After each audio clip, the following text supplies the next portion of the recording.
E aí, tudo bem? Meu nome é Felipe, certo? Eu sou estudante coreano e hoje estou trazendo mais um vídeo de gramática para vocês. Esse é o nosso vídeo número 27, ok? E a gente vai ver a gramática do Anamana que vocês me pediram para trazer. É uma gramática que a gente vai utilizar para falar sobre coisas que não tem como ser mudadas. Ou seja, não importa se você fizer ou não fizer determinada ação, o resultado ele vai ser o mesmo, ok? Então, como que a gente aplica essa gramática, né?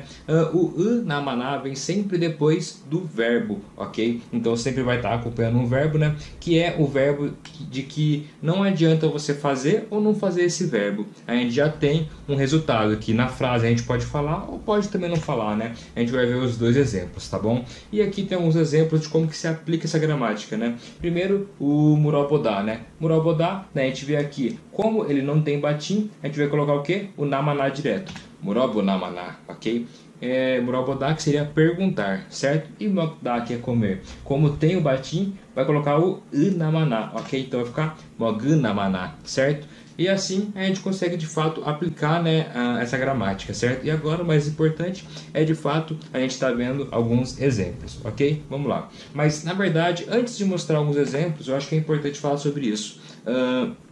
Tem duas regras que são importantes da gente saber. A gente não utiliza essa gramática com termos com partículas negativas, como por exemplo o mo, que seria não poder, e o an, que seria a forma negativa dos verbos, ok? Inclusive, eu acho que não tem vídeo de nenhum dos dois no canal. Se vocês quiserem, comenta aí, certo? Que daí eu trago. Certo? É bem tranquilinho de gravar esse vídeo. Eu tenho até o material pronto, eu posso trazer, tá bom? Então, quando tem an, a gente não vai utilizar o namaná, certo? E também não é comum utilizar essa gramática junto com verbos que têm a conotação negativa, que é o caso, por exemplo, do ijobaridá. O ijobaridá significa esquecer. Tem uma conotação negativa do não lembrar, vamos dizer assim, certo? Mas, assim, essa é uma regra. Eu vou contar como que eu preparei esse vídeo, tá, gente? Eu olhei em 3 fontes diferentes, tá bom? Um era um livro que eu uso sempre, 2 eram sites lá dos Estados Unidos, sabe? São sites que são mais fáceis de encontrar várias gramáticas, porque no Brasil a gente não encontra fácil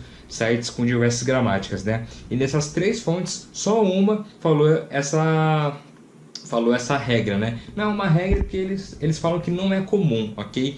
Então, apenas eu acho que é importante a gente evitar usar verbos de conotação negativa com essa gramática, tá bom? É até meio confuso, na verdade, tipo, entender quando que um verbo vai ter a conotação negativa ou não. Por isso que eu imagino que até mesmo lá eles devem falar sim com verbos que tenham conotação negativa, sabe? Mas enfim, agora sim a gente pode ir para os nossos exemplos, tá bom? O primeiro exemplo é o seguinte: 이 책은 읽은 나마나 재미없어요, ok? Primeiro vamos ver a parte do namaná, né? Tá acompanhando o verbo 읽다, que seria ler, tá bom? Então tá aqui, né? 읽은 나마나, certo? Então provavelmente é tipo, viu? Tanto faz se você ler ou não ler esse livro. A gente já tem um resultado que é imutável, que não vai mudar. Qual que é esse resultado? Qual que é essa consequência, né? E aqui ele fala, 이 책은 재미없어요. Esse livro ele não é divertido. Então, o que essa frase quer dizer seria algo semelhante a não adianta ler esse livro, ele não é divertido. Esse não adianta ler esse livro é a mesma coisa de, viu, tanto faz se você ler ou não ler, porque o resultado ele vai ser o mesmo. O livro não vai ser bom, o livro não vai ser divertido. Entende? Então, percebe, deixa eu marcar aqui pra vocês. Aí, tá marcado, certo?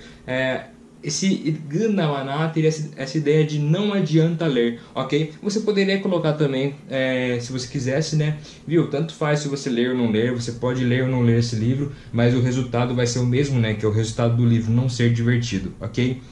Uma coisa que é importante de falar, eu não sei como que vocês usam para estudar, mas por exemplo, essa gramática em específica, toma cuidado com o Google Tradutor, tá bom, gente? Que ele não é muito bom para essa gramática específica. Ele acaba dando resultados diferentes do que de fato é a tradução, ok?